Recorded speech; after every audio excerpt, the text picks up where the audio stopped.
NCCI यानी success without stress. सफलता के लिए जरूरी है सही मार्गदर्शन और ऐसा ही उचित मार्गदर्शन आपको देती है NCCI coaching. IIT JEE NEET foundation courses की तैयारी के लिए आए NCCI Kabir Nagar, Durga Kund, Varanasi. Call 9696232599। Hello students, my self mister S Yadav, director and जोडी केमिस्ट्री एट NCCI। तो आज हम लोग जो पढ़ेंगे वो नीट सीरीज में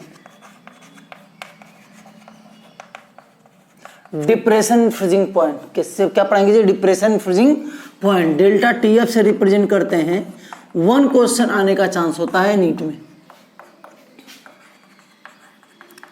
तो देखो, अगर हम लोग बात करें डिप्रेशन फ्रीजिंग पॉइंट में, तो हम लोग को पहले जानना जरूरी है फ्रीजिंग पॉइंट। क्या जानना जरूरी है जी? Freezing point.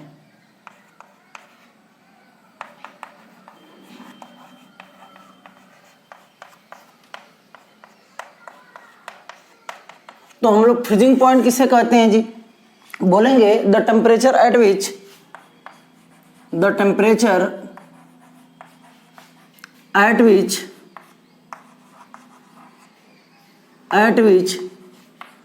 the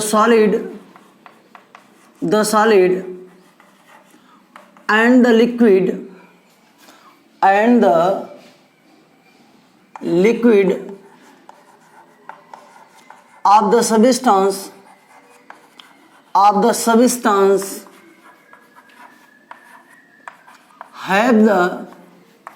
have the same vapor pressure। Same vapour pressure.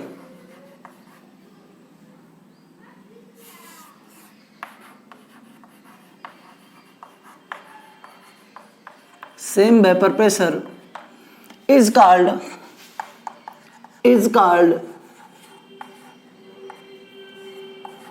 क्या बोलेंगे जी? Freezing point. कह रहा है कि वो टेम्परेचर जिसमें सॉलिड और लिक्विड दोनों का जो वेपर प्रेशर है वो क्या हो जाए? सेम हो जाए, उसे हम लोग क्या बोलेंगे? Freezing point. क्लियर हुआ कि नहीं हुआ? अब अगर बात करें हम लोग यहाँ पे फ्रीजिंग पॉइंट, तो देखो ध्यान से, यहाँ पे जो हम लोग बोलेंगे T और T0। क्या बोलेंगे? T और T0 या T0। तो T जो होगा वो क्या होगा जी? Freezing point of solution.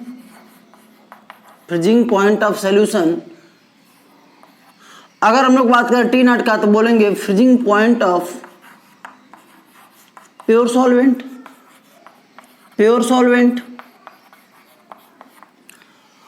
अब अगर हम लोग बात करें कि T0 और T में, मतलब फ्रीजिंग पॉइंट जो सॉल्यूशन और सॉल्वेंट होगा वो किसका ज्यादा होगा? तो यहां पे हम लोग बोलेंगे कि जो T0 होता है वो ग्रेटर होता है इन कंपेरिजन टू T। मतलब जो फ्रीजिंग पॉइंट होगा वो प्योर सॉल्वेंट का क्या होगा जी? ज्यादा होता है in comparison to solution. Clear? बात पकड़ में आई कि नहीं आई? तो आप लोग इसे नोट कर लो। यहां पे अगर हम लोग बात करें तो ये पॉइंट एक समझाना चाह रहा है जो फ्रीजिंग पॉइंट में, कि जो लिक्विड है, लिक्विड और सॉलिड, सीधी सी बात, दोनों क्या आ जाए? इक्विलिब्रियम में आ जाए, तो उसे हम लोग क्या बोलेंगे? Freezing point. एग्जांपल जैसे देखो, वाटर जो होता है लिक्विड फॉर्म में, उसको क्या करें जी? Water ice at 0 degree Celsius. तो इसी प्रोसेस को हम लोग क्या बोलेंगे जी? बोलो, इसको हम लोग क्या बोलेंगे? वाटर लिक्विड और वाटर आइस दोनों को रख दिया गया किस पे? एट 0 डिग्री सेल्सियस पे, तो इक्विलिब्रियम में आ जाएगा और उसी इक्विलिब्रियम मतलब सेम वेपर प्रेशर हो जाएगा, तो उसे हम लोग क्या कहेंगे? Freezing point. क्या बोलेंगे? Freezing point. Clear your doubt? Note कर लो इसे।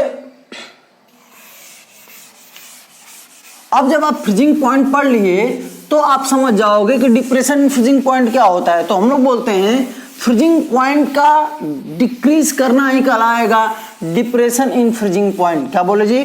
फ्रीजिंग पॉइंट का डिक्रीज करना ही क्या कहलाएगा? Depression in freezing point. तो देखना जरा, depression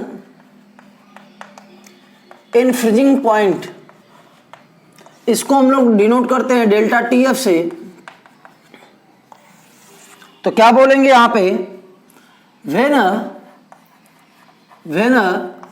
non volatile solute is dissolved in is dissolved in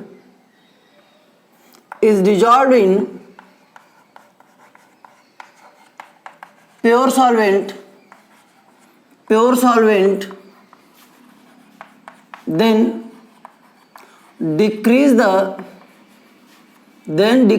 the freezing point. तो आपका फ्रीजिंग पॉइंट क्या कर जाएगा जी, डिक्रीज कर जाएगा। दैट इज कॉल्ड क्या बोलेंगे, depression in freezing point, depression in freezing point. Clear हुआ कि नहीं हुआ? यहां बोल सकते हो pure solvent then decrease the freezing point of liquid. Clear हुआ कि नहीं हुआ? बात समझ में आई कि नहीं आई? तो यदि नॉन वोलेटाइल सॉलिड को ऐड किया जाएगा किसमें जी, प्योर सॉल्वेंट में, तो आपका फ्रीजिंग पॉइंट क्या कर जाता है, डिक्रीज कर जाएगा, decrease the freezing point of liquid. इसी को हम लोग क्या बोलेंगे, डिप्रेशन फ्रीजिंग पॉइंट। कोई डाउट? बोलो। अब अगर हम लोग बात करें, देखो ध्यान से, अब अगर हम लोग बात करें डिप्रेशन फ्रीजिंग पॉइंट में, जरा देखना,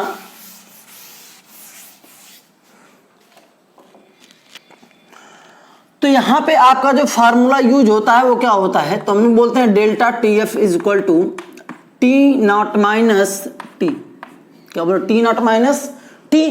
तो यहां पे टी नॉट क्या है जी, freezing point of pure solvent, और जो टी है वो क्या है, freezing point of solution, freezing point of solution. अब अगर हम लोग बात करें यहां पे, तो देखो आपको पहले बोल चुके हैं यहां पे कि टी नॉट जो होता है वो क्या होता है, ग्रेटर होता है इन कंपेरिजन टू टी, क्योंकि ये सॉल्वेंट है, सॉल्वेंट का फ्रीजिंग पॉइंट क्या होगा, ज्यादा होगा। अब अगर हम लोग बात करें यहां पे अकॉर्डिंग टू राउल्ट्स लॉ, किसके अकॉर्डिंग जी, राउल्ट्स लॉ के अकॉर्डिंग, ये नोट कर लो आप लोग, हो गया। अब देखो अगर हम लोग राउल्ट्स लॉ के अकॉर्डिंग बात करें,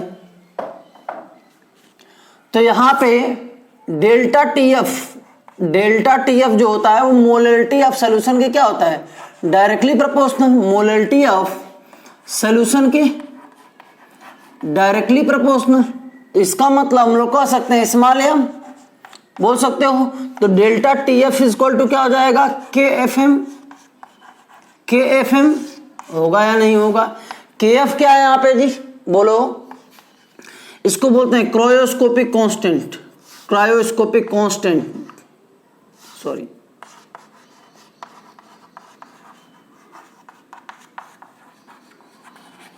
या क्या बोलते हैं इसको, बोलो, मोलल डिप्रेशन कांस्टेंट। क्लियर? अब अगर हम लोग बात करें delta T F equal to, तो देखो ध्यान से, delta T F equal to क्या पता है, के एफ एम। तो मोलरिटी के जगह हम लोग क्या रख देंगे भाई, मोलरिटी की जगह small W upon molecular mass into capital W gram में, तो 1000 से क्या हो जाएगा, मल्टीप्लाई,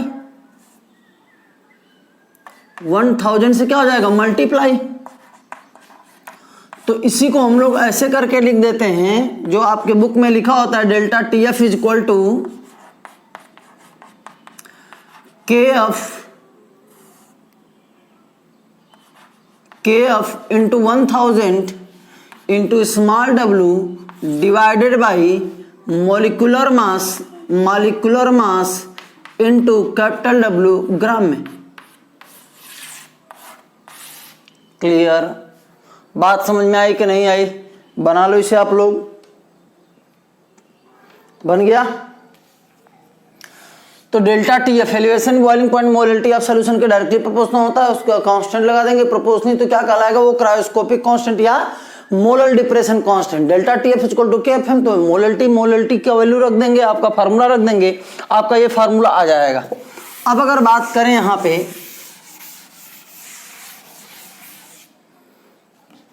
तो देखो ध्यान से, आपका एम मोलरिटी कहलाता है, मोलरिटी ऑफ सॉल्यूशन।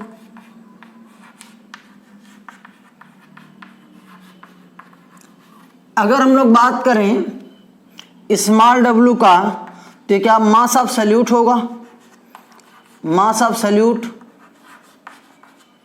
अब अगर हम लोग बात करें इसमें कैपिटल W का, तो mass of solvent, mass of solvent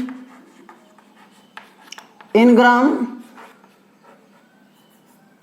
clear हुआ कि नहीं हुआ, बात पकड़ में आई कि नहीं आई। अब अगर हम लोग बात करें यहाँ पे डेल्टा TF से रिलेटेड, तो देखो क्या होगा, डेल्टा TF इक्वल टू, आपको सिंपल सा फार्मूला पता है KFM, क्या पता है जी, KFM। अब अगर हम लोग बात करें यहाँ पे, तो देखो डेल्टा TF इक्वल टू, अभी पढ़े आप T0 माइनस टी, ध्यान देना यहाँ पे दोनों फार्मूले में। T0 क्या है बोलो, फ्रीजिंग पॉइंट ऑफ सॉल्वेंट, और ये क्या फ्रीजिंग पॉइंट ऑफ सोल्यूशन। तो यहाँ पे अगर हम लोग बात करें देखो, तो ये हम लोग लिख सकते हैं कि T0 minus T is equal to KFM। क्यों लिख सकते हैं, क्योंकि delta TF equal to T0 minus T, तो यहाँ पे आपको ये तो सॉल्वेंट के लिए होता है, तो सॉल्वेंट के लिए क्या होगा, फिक्स होगा। तो इसको हम लोग इधर लेके चले जाए तो ये प्लस हो जाएगा, होगा कि नहीं होगा। तो इसका मतलब हम लोग कह सकते हैं T0 इक्वल टू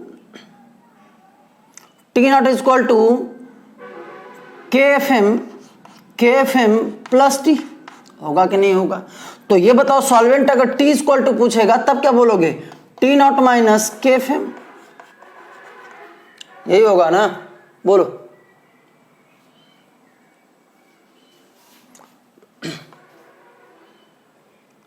बना लो आप लोग।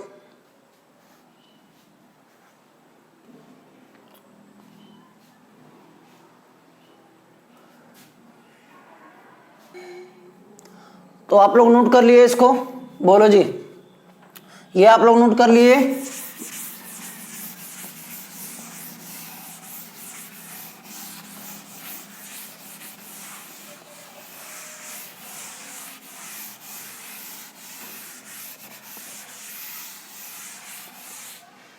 देखो ध्यान से, अब अगर हम लोग बात करें, जब आपको डेल्टा TF इक्वल टू पता है, delta TF equal to KF into 1000 into small w divided by molecular mass into capital W gram में। तो देखो जरा, डेल्टा TF इक्वल टू पता है, अगर आपको क्वेश्चन में बोल दे मॉलिकुलर मास निकालने के लिए, तब क्या बोलोगे, तो molecular mass equal to KF into 1000 into small w divided by delta TF into capital W gram में। होगा या नहीं होगा, बोलो। या आपसे कुछ क्वेश्चन पूछ दे स्मॉल w मास निकालने के लिए, मास ऑफ सल्यूट, तो क्या होगा, स्मॉल w यहीं पर रहने दो, बाकी इधर भेज दो। तो delta TF into molecular mass into capital W gram में डिवाइडेड बाई KF इंटू 1000। होगा या नहीं होगा, बोलो। यदि हम लोग बात करें, अगर आपको क्वेश्चन पूछ दे KF, क्या बोल दे, KF इक्वल टू, तो KF मोलर डिप्रेशन कांस्टेंट, तो क्या बोलोगे, इसको इधर भेज दो, delta TF into molecular mass into capital W gram में डिवाइडेड बाई क्या हो जाएगा जी, 1000 इंटू स्मॉल w। होगा या नहीं होगा, बोलो। लेकिन अगर हम लोग बात करें, तो यहां पे देखो KF इक्वल टू एक फार्मूला और यूज होता है, MR TF not square divided by 1000 into delta H fusion.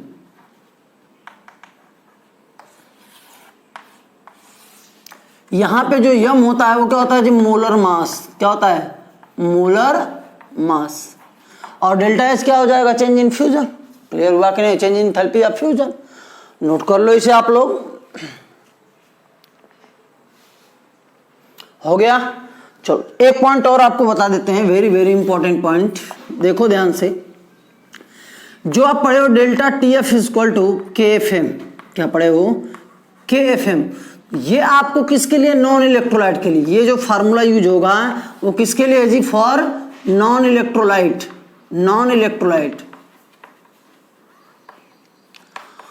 अगर इलेक्ट्रोलाइट की बात करें delta T F equal to क्या हो जाएगा i into K F M, क्या हो जाएगा के एफ एम, मतलब फॉर इलेक्ट्रोलाइट। मतलब अगर बोले नॉन इलेक्ट्रोलाइट किसे कहते हैं जी, जो आयन में डिसोसिएट ना हो उसे क्या बोलेंगे non electrolyte, like urea glucose, समझ आया कि नहीं है।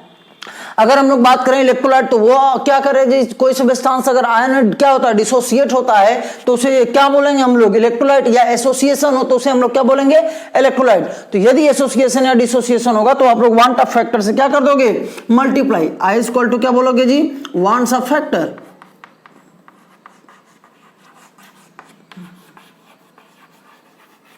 क्लियर, बात समझ में आई कि नहीं है। तो ध्यान देना यहां पे इलेक्ट्रोलाइट और ये बोलो नॉन इलेक्ट्रोलाइट, नोट कर लो आप लोग।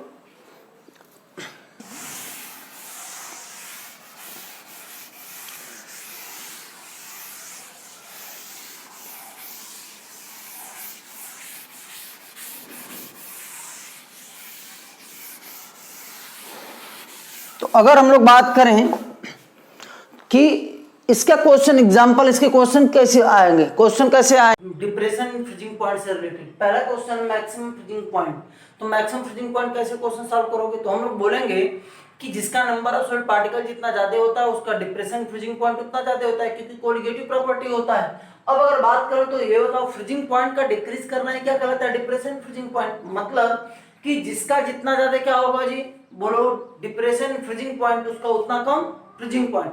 तो हम लोग कह सकते हैं फ्रीजिंग पॉइंट जो होता है नंबर ऑफ सॉलिड पार्टिकल के क्या होता है इनवर्सली होता है। तो ये बताओ नंबर ऑफ सॉलिड पार्टिकल इसका कितना आएगा 2, क्योंकि Na + Cl - 1Na 1Cl।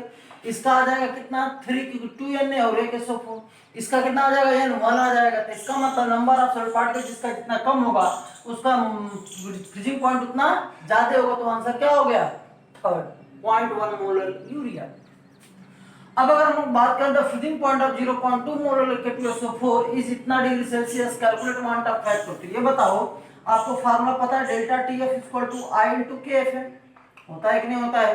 तो डेल्टा टीएफ आपको दिया है कितना 1.1, आई की वैल्यू पूछ रहा है केएफ 1.86 इंटू मोलर कितना दिया 0.2। इसको सॉल्व करोगे तो आई इक्वल टू कितना आ जाएगा 1.1 डिवाइडेड बाय 1.86 इंटू 0.2। क्लियर हुआ कि नहीं हुआ। तो इसको अगर सॉल्व करोगे तो बताओ कितना आ जाएगा आंसर, बोलो जी 2.95। सॉल्व करके चेक कर लो इसे, कोई कंफ्यूजन बोलो। अब अगर हम लोग बात करें यहाँ पे क्वेश्चन नंबर 3 में तो देखो यहाँ पे के भी दिया है केएफ दिया है for water if a solution is having boiling point 104 find out freezing point. बहुत ही आसान है, हम लोग 1 मिनट में क्वेश्चन को सॉल्व कर सकते हैं। देखो delta TF equal to KF है, तो यहाँ पे डेल्टा टीबी इक्वल टू क्या हो जाएगा जी बोलो केबीएम। तो एक लाइन में जो आंसर होगा वो क्या होगा, इन दोनों में रिलेशन निकाल दो, मोलरिटी दोनों के लिए सेम होगा। तो डेल्टा टीबी अपॉन डेल्टा हम लोग ये कह सकते हैं क्या कि delta TB upon delta TF is equal to, या पूछा क्या है फ्रीजिंग पॉइंट, तो फ्रीजिंग पॉइंट को हम लोग ऊपर कर लेते हैं। Delta TF upon delta TB is equal to क्या हो जाएगा केएफ अपॉन केबी, होगा कि नहीं होगा। तो टीएफ का मतलब हो जाएगा T not minus T upon TB का मतलब टी माइनस टी नॉट, यही बताए थे ना, ये केएफ और ये बोलो केवी। तो यहाँ पे आपको पता है ये जो टी है वो किसके लिए फ्रीजिंग पॉइंट के लिए। तो इसका मतलब फ्रीजिंग पॉइंट फॉर वाटर कितना होता है 0 डिग्री सेल्सियस, होता है कि नहीं होता है। टी पूछ रहा है क्योंकि ये फ्रीजिंग पॉइंट अब क्या हो गया सोल्यूशन। ये बताओ सॉल्वेंट मतलब वाटर के लिए यहाँ पे बॉइलिंग पॉइंट कितना होगा जी, तो 100 डिग्री सेल्सियस। तो 100 डिग्री के ऊपर 100 डिग्री। अब बताओ बॉइलिंग पॉइंट के लिए दिया हुआ है, बॉइलिंग पॉइंट सॉल्यूशन के लिए कितना 104 पे यहाँ पे हो जाएगा 104। क्लियर। केएफ भी आपको गिवन है कितना 1.5 अपॉन केबी इक्वल टू 0.5। तो यहाँ पे टी की वैल्यू आप लोग फाइंड करोगे तो आएगा आंसर आपका कितना बोलो -12 डिग्री सेल्सियस। कितना आ जाएगा टी की वैल्यू बोलो -12 डिग्री सेल्सियस। सॉल्व करके चेक करो। क्लियर। तो हम लोगों को डिप्रेशन फ्रीजिंग पॉइंट समझ में आ गया, बोलो जी तो आप सभी लोग डिप्रेशन फ्रीजिंग पॉइंट से रिलेटेड क्वेश्चन सॉल्व कर लेना। अगर आप कोई कंफ्यूजन होता है तो हमसे कांटेक्ट करोगे। क्लियर? या कमेंट बॉक्स में आप लोग क्वेश्चन को टाइप कर दो, आपको सॉल्यूशन मिल जाएगा। Thank you so much.